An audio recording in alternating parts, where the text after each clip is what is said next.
Thanks everyone for joining this session. And I am Ajay.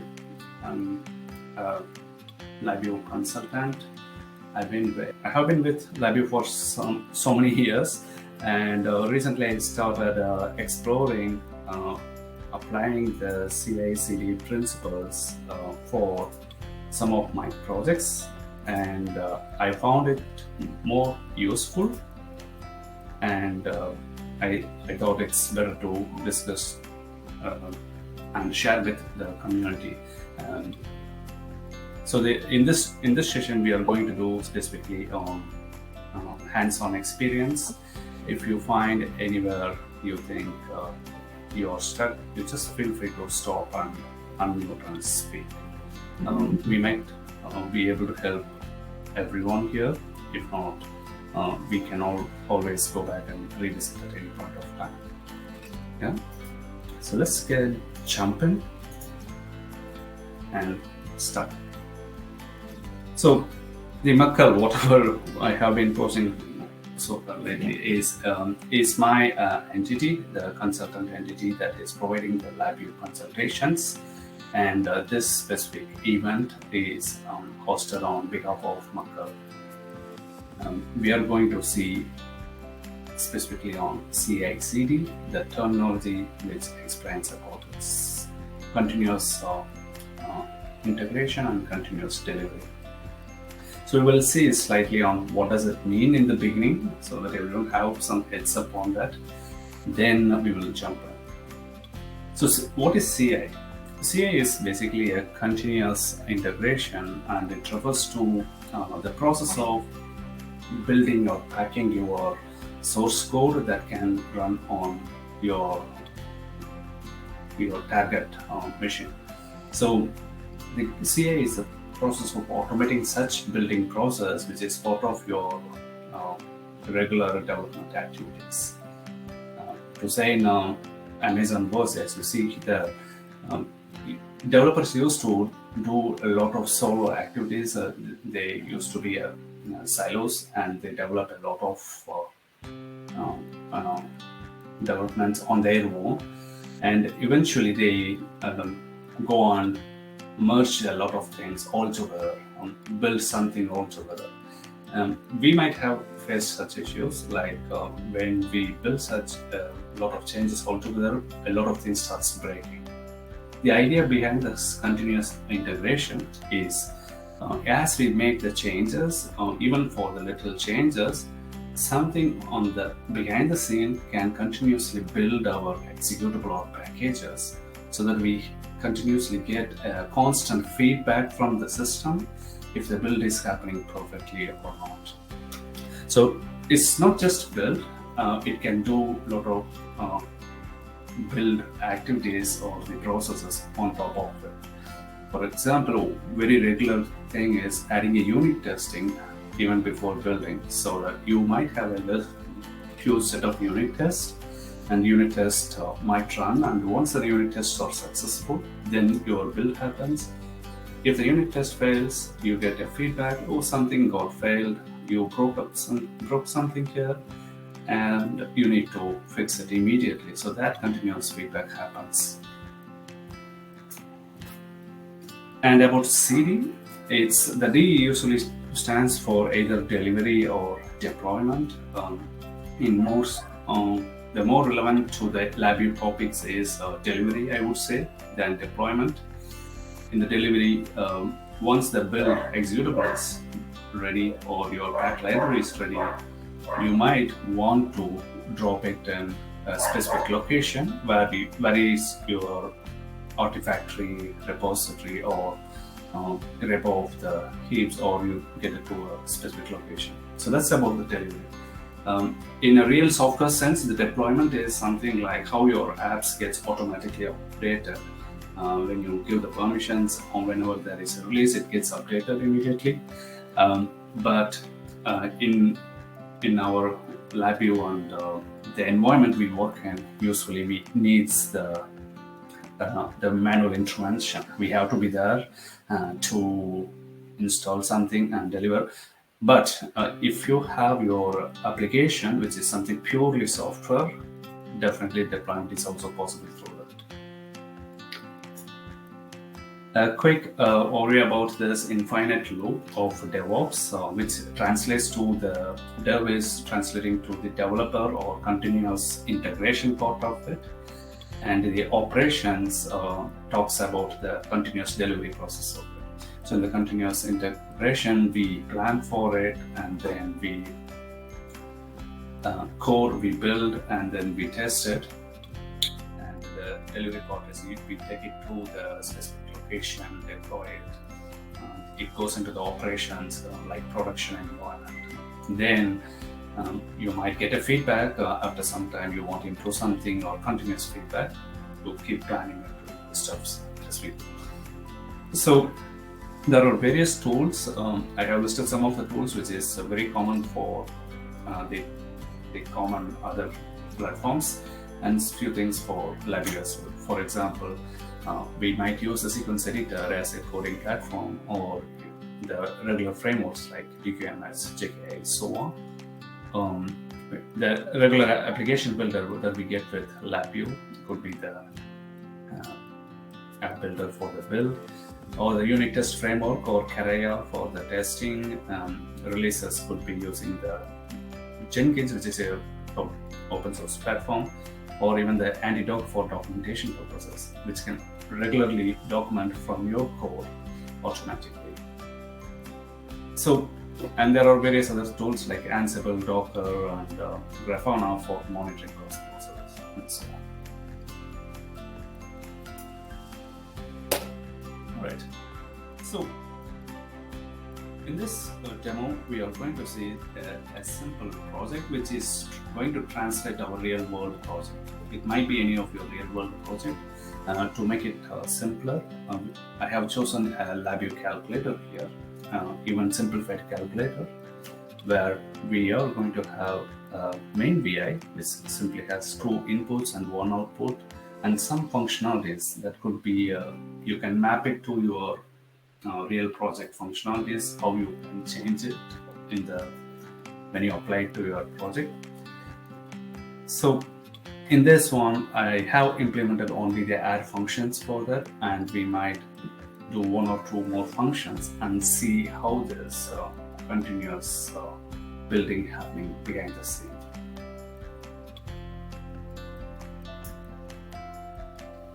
Very often, there is a question about the licensing part for LabVIEW. LabVIEW and National Instruments have given CICD license for free whenever you have the license, a full professional license for any other versions like 18 or 20 for whatever the versions may be. You can have an additional part number that will allow you to have 1 more license dedicated for the CICD purpose.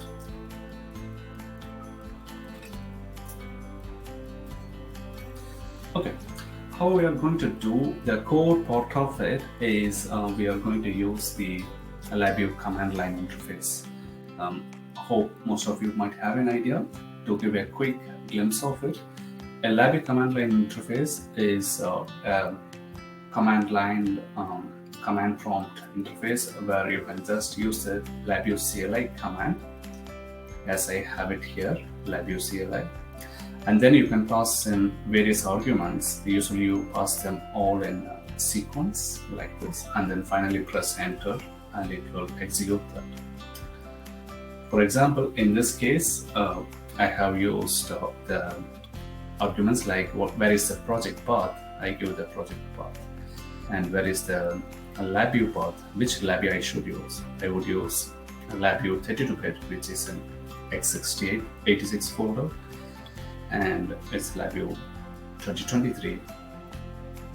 And more importantly, you would be required to give the port number, which is a 3363, a typical port number. If by any chance you have it disabled, you might want it enabled for this demonstration to go perfectly. To change that, or what you can do, you can go to your LabVIEW options from the tools menu. Then in the options, you can go to the VA server and enable this TCP/IP. And just ensure you are using the port number 3363. In case you have some other port number, you might want to change the YAML file, which we will see in the end, how YAML file is going to help us to run this. Okay, so if there is any questions, please let me know, and I can continue from here.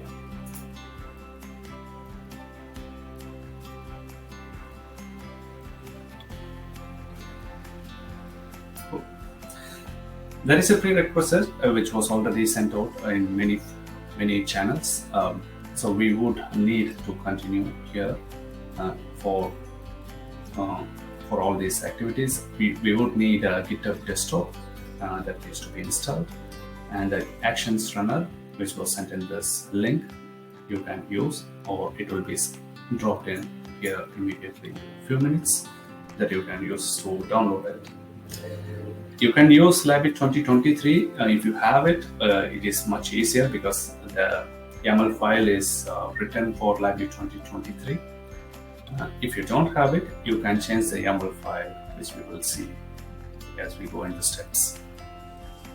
Definitely you need a github.com account. If you don't have it, it will be a fraction of minutes, you can go on get it. Then we will try to run some script while we run the pipeline, the YAML file, and for that we would need some administrative rights, and then we will try to run some execution policies. This is basically to expose your channel to the GitHub to connect and run your runner. If that is perfect, we will go through the steps from here. We have a total of 6 steps to have it happen. I'll quickly walk through the steps and then step back and go in detail one after the other. So in the first step, we are going to do a fork from a project that is an example which is explained here, the LabVIEW calculator project, which we have in the location. Once we fork it from the Muckle account, you will get into your account, your name /CICD LabVIEW will get. And once you get that, we jump into the step 2, which we found typically a lengthy step. We try to make it more simpler. In this step, we will run the GitHub Runner in the local machine, indoor machine. So we will unzip the file. Probably I can drop the file here. Once you have that, you will be able to unzip it and start running the runners. So we will try to run the runners in the step 2. Eventually we should see something like this, which in the command prompt GitHub Actions getting started, and it says like it's connected to the GitHub. That means your local runner, which is essentially the robot which is going to do the job, will connect to your GitHub. Then in the step 3, we will try to clone our project, and then in the step 4, we make a small change to the project, and in the step 5, we will commit the change to the project, and then we will see how this miracle happens.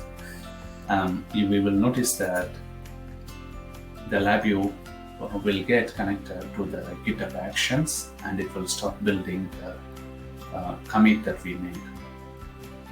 And in the GitHub website, we might see how the results are coming up in the GitHub screens.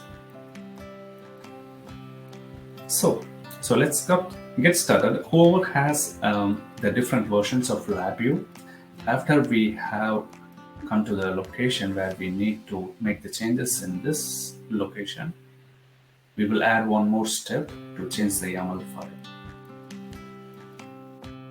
Let's get back to step 1 and start doing the actions. Let's see how to fork.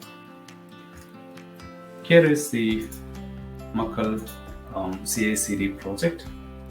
I'm dropping this in the chat for you to pick up. It's in the chat, and you can go to that location.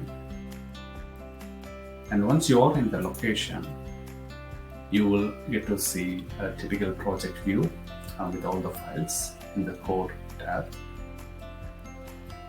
On the top right, you will find watch, unwatch, fork, and so on.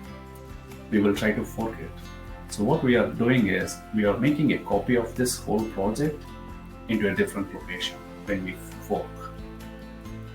So when we try to fork it, it will immediately ask you by default where you want to fork, and it will choose your account as the owner, and it will say it is going to be in this location as the GitHub location. And if you are okay there, you can click on fork, and that will take a few seconds to fork that specific project into your account. Now you might notice in your own account it is named your name / CICD or whatever the name you have chosen there, and then it also tells from where it is forked, the original location from where it is forked. Alright, the next step is to run our GitHub Runner. So let me know when you're ready with the downloaded file, the GitHub Actions. Once you have that downloaded, you might have that file in some specific location where you want to really work. I usually drop it in the documents, but you can drop it in anywhere. I drop it in the documents, GitHub Runners, that zip file. You can unzip that file right here or in your desired location, and once you unzip that, it is essentially going to have all the scripts that GitHub gives us to run our runners. So once you're here, unzipped that actions runners, you can go to the command prompt to this location. You can just select the navigation bar and type CMD there to take you directly to that location. And here I am at that location. So leaving it there, I step back to the project in the GitHub. And now what I'm going to do is I'm going to establish a runner first in the GitHub project. So to do that, in the specific GitHub project, you can go to the settings, the right here, and inside the settings, in the left side, you can find actions. And when you open that actions, you will find runners. Again, I'm repeating, you can go to the settings in your github.com. You should do it from your account, CICD with LabVIEW. And then you can go to the runners. You will be in this page. And once you are in this page, you can click on this new self-hosted runner, so which is essentially hosting our own runners in our own locations.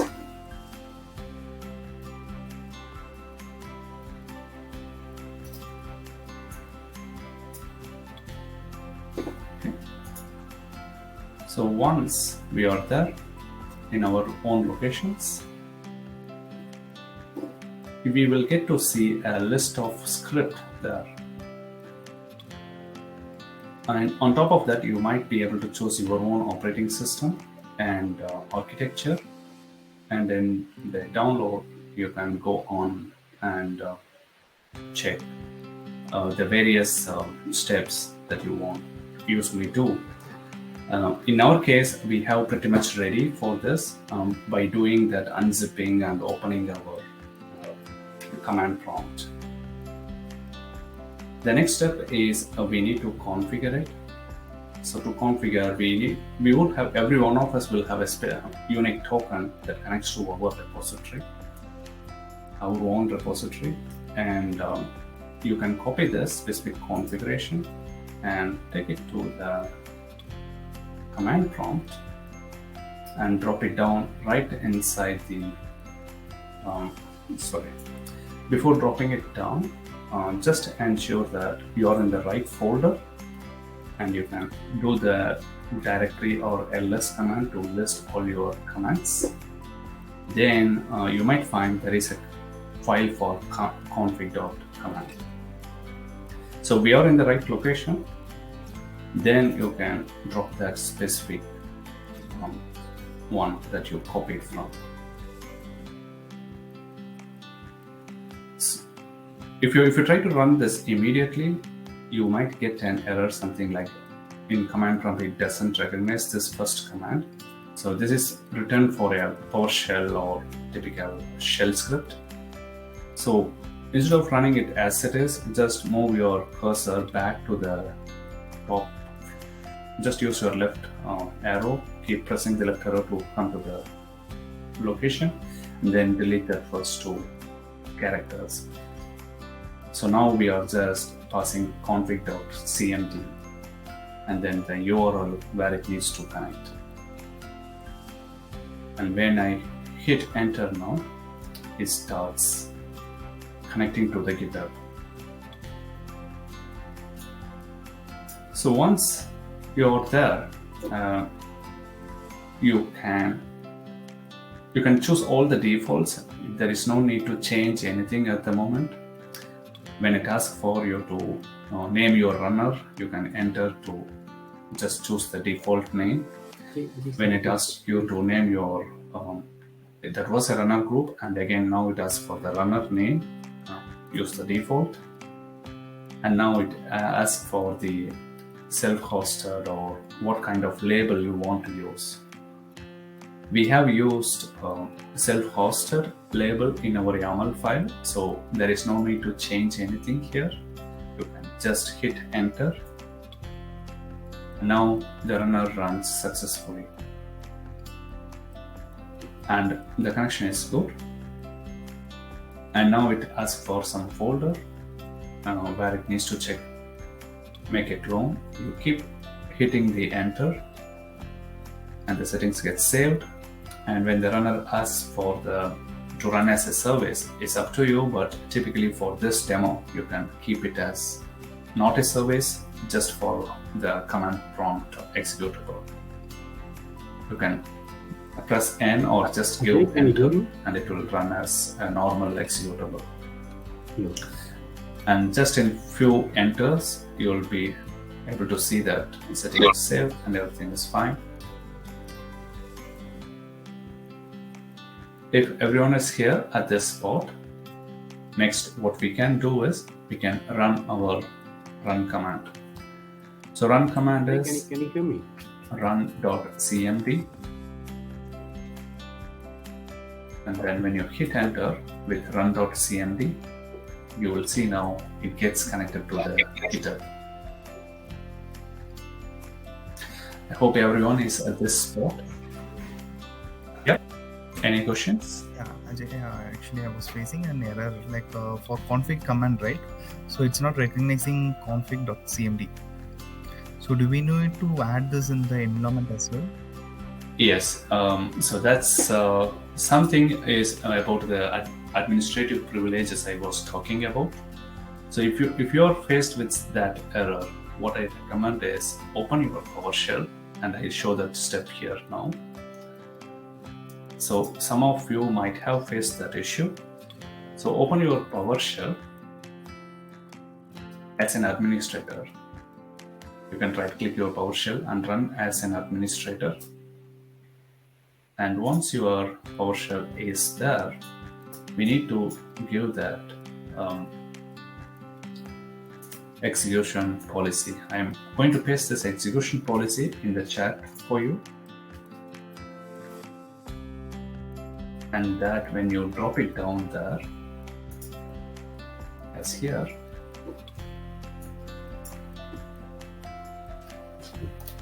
set execution policy, minus execution policy, remote sign, scope, and current user. That's for only the current logged in user. And when you hit enter, it will ask about whether you want to change that execution policy.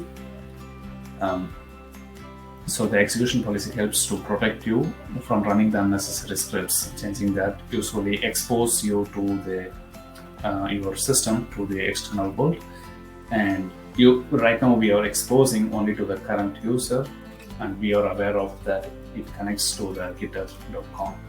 So we can hit enter there, and then you will be able to see that it gets changed. When you get back to your command prompt now, probably you might need to close and reopen the command prompt at this stage, because the execution policy changes in the machine level. So just go back and reopen the GitHub actions from here as CMD. I believe most of you might have faced that issue now. If you want to re-walk through the steps, I can do that. Please let me know.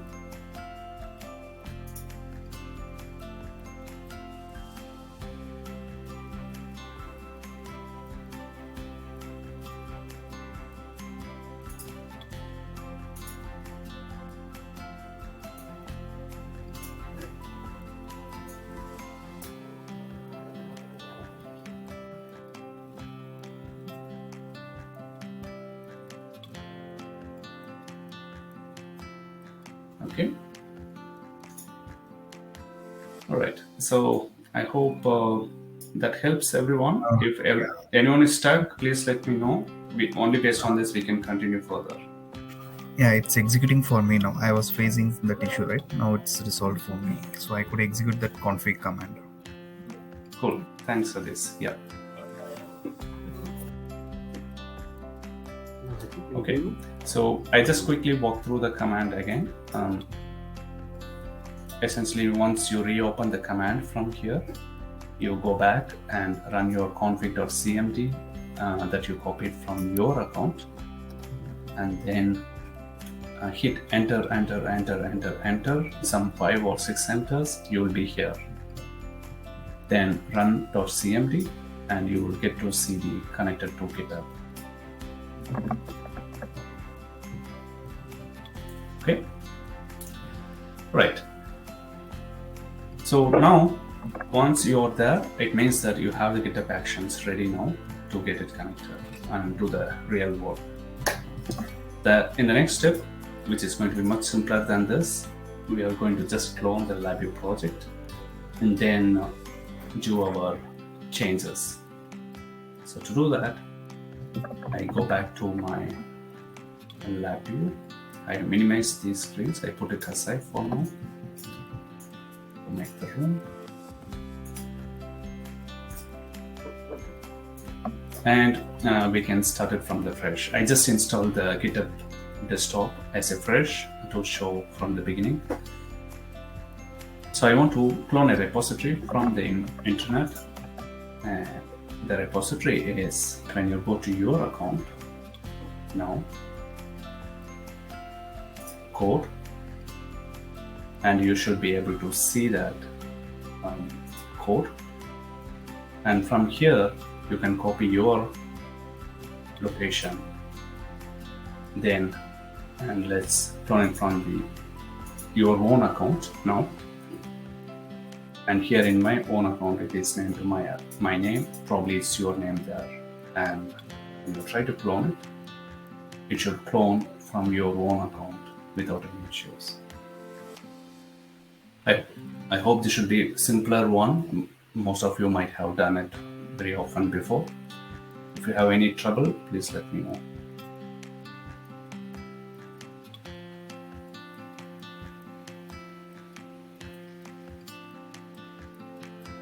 So we just go to code, click on code, get HTTPS link, go to the clone repository, go to the URL, drop that URL and clone it. Yeah.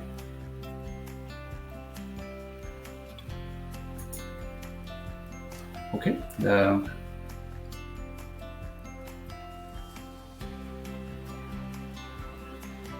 Then the next step is about the changes itself. Let's start doing some changes. Let's go back to the GitHub, and this is where our repository is cloned. And in here, you can open your Explorer. It opens the repository, at which point it has checked out. So it is checked out here. We have some files, but inside the source folder, when you go inside the source folder, you can open the LabVIEW project now.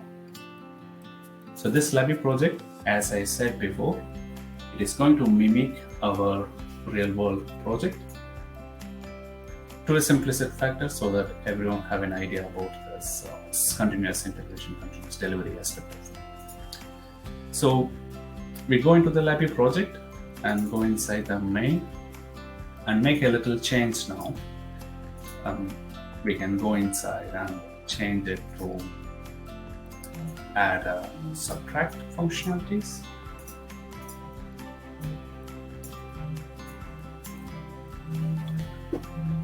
So I can drop in and subtract.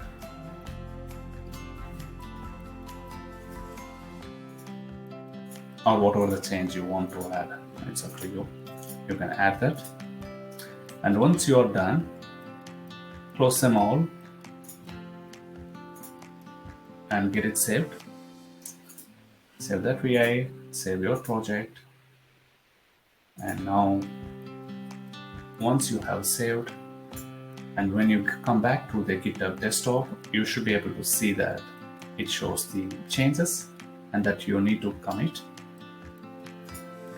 LabVIEW version was 2014, now it is changed to 2023. If you have any other LabVIEW versions, it will be there. You can mention in here what is the change as a commit information, like include a subtract functionality, some details on subtract, and so on. That's in here. Then you can do a commit here. So when you do the commit, it gets into your local machine, and it's just in there. It's not yet in the remote cloud. So before going to the cloud, let's just ensure if our machine is active in the remote. You might remember that we have already connected to the GitHub, and to check whether it is really connected to the GitHub, you can check in two places. One is on the local machine, the robot which does that, and on the GitHub in your project, go to the settings, again actions, again runners, and now you should be able to see your desktop that is recently connected with the labels like self-hosted Windows, so on. The status should be green in color and it should be idle. Yeah. So actually, sorry to interrupt. Like, I'm not able to get this one. Like, you have it connected in your command prompt, is it? Yeah, I think. Yeah, I just missed out this one. I think.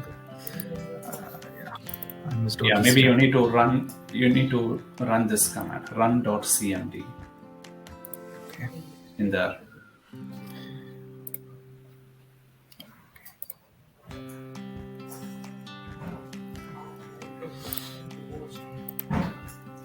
So when you do that run.cmd, that is where it is really going to run and show it up in the GitHub website.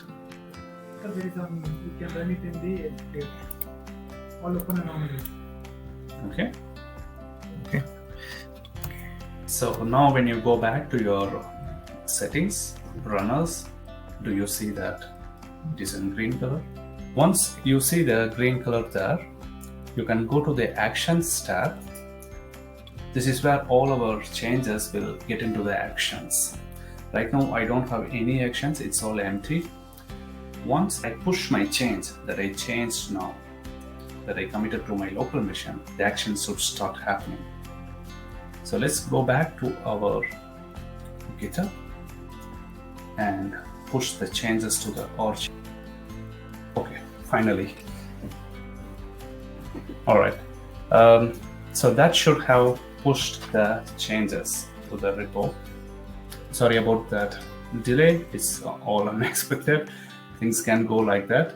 And here, when I come back to the actions, I can see that my recent change is just now queued. It's queued for commits, and when I get into that, and when I click on the actions, I can see my recent commit, which is in the queue for build. And when I go into there, I can see it is looking for the self-hosted runner to run the job, right? So we have the self-hosted runner here. It's listening for the job. For some reason, we faced a similar issue. It is not able to connect to the runner. So I go back to the runner and check if the runner is online. It shows it's offline for some reason. So if that happens in your case, what you can do is you can go back and rerun the runner. So I can close this runner that I had and close this as well. Simply, we don't need to configure again. I hope just by running the runner and run command, should be able to connect to the GitHub, and now it's running the job. So when I refresh it here, yeah, it's active now, and it's basically building now. If we can see, it's doing the job, and it's doing the LabVIEW build activity behind the scenes. So LabVIEW build is done, and everything is going good now. So build has done now. So what happened here is when we open the LabVIEW build, we can notice that where it has built the executable now, it has built in the location in here. So when I go to that specific location in the work folder, you can see the LabVIEW executable there. So this is where it has generated just now at this time. So that's the build automation, the CI part of it. And CD is about moving this to a specific location. And since it is definitely another long, complicated process, we have broken down this, we have the plans to break down into different events as we go to make it as simple and short and sweet, just like 1 hour event like this. If any of you are there at any point, just like me, we might get stuck here and there while doing this. Feel free to let me know. We can jump in and check. If by any chance you are not able to run at this point, what we might need to do is, say you don't have the LabVIEW 2023, but you have a different version.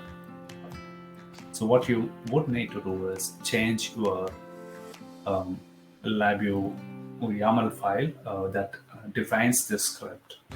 So where you can find that YAML file is when you go back to your checkout location. Again, I go to the Explorer, and in my checkout location, when I go to that github.com, github.github folder, and in the work folder, you will find a YAML file here.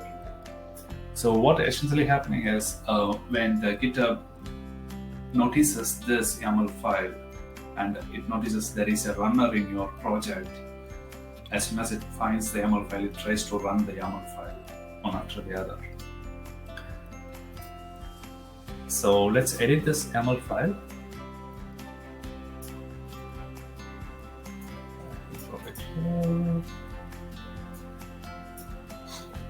And see what's happening here. So this YAML file basically tells to GitHub on what events it has to start building it. So like whenever I do the push, I was waiting on the push just because only after the push it will do the actions. So whenever you do the push, it will do this list of actions. So what is the job? It is going to run on a self-hosted one, and the steps are to you first check out. It tries to check out clone the project from the GitHub, and then run our LabVIEW build with the CLI command. So here, in case you have a different LabVIEW versions, what you can do is you can drop your specific LabVIEW version here, your location to the LabVIEW.exe. It may be typically be same location if you are using the 32-bit LabVIEW, and then you just want to change this to 2020 or 2018, so on. The project does support from 2014, so you will be fine there. And then in case your port number is different, you will need to change your port number here. And rest of the things will be fine for you. You just save this in case you have changed it. Say I have changed it to 2020, let's say, and when I save this, you will again find in the GitHub there is a change for the YAML file. And now when you commit this, it should build in your different LabVIEW versions. Yeah, the YAML file is in the checkout location. Wherever you have checked out your project, when you go to your project location, you will find in the .github folder, and inside that a workflows folder, and inside that you will find the test build calculator.yaml file. All right, so let's go on. So the final step is nothing but that we have noticed finally the build happened automatically. So this is just a CI part, and even in the CI part we have just noticed build part of it. And this is going to be really helpful if you're doing the build on a consistent basis, even if you're not doing it in a very consistent basis. If you set this up, it is going to continuously give you the feedback your changes to the project is building fine. The continuous feedback is something helps me a lot. It does helps us to keep focus on the changes that we can only make it runnable than just pushing something which is broken. As simple as like that. And you can add blocks on top of that, and that will help you to build a much autonomous system behind the scene. Here is the example of that YAML file, a screenshot that we have gone in detail. I hope everyone have an idea how to approach this. With that, we are coming to an end. If you have any questions or any notes, anything to discuss, you are free to discuss. And we will stop the session there. Again, I would like to thank you everyone for participating in this, and I hope this is helping you one or other to make your life much easier developing the LabVIEW projects. And we are looking forward to put on more events like this as the days goes, especially in the series of CICD aspects. Then we will see how it all turns out.